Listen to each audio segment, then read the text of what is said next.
Қайырлы күн, менің сүйікті көрермендерім. Бүгін сіздермен мен Зухра Қуанышбекова. Сіздерге осындай пайдалы, өте витаминге бай томатный сокты бірге әзірлейтін боламыз. Менің бау-бақшамнан осындай ұсақ помидорлар шығып кеткен екен. Одан ойланбастан мен осындай томатный сок әзірледім. Ол үшін біз сокжырмалқын көмегіне жүгінетін боламыз.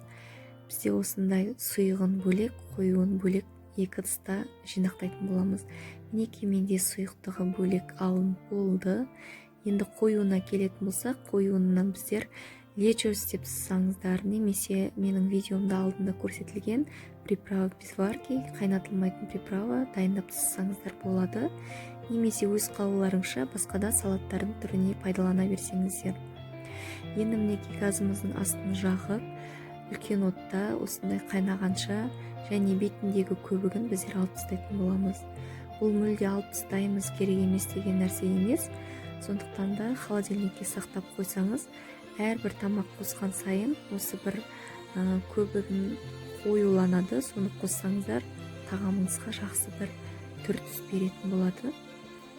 Яғни томатный пастаның орнына жүре береді. Менде 4 литр осыншама помидордан 4 литр банк шықты. Оған мен қанша ас қасық тұз және қант салдым. Менде 6 ас қасық үлкен ас қасықпен қант салдым және бір үлкен ас қасықпен тұз салдым.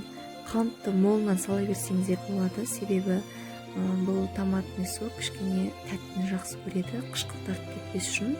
Кейінгі ашып ішкен кезіңізде қышқыл болмас үшін қантты молырақ қосқаныңыз абзал.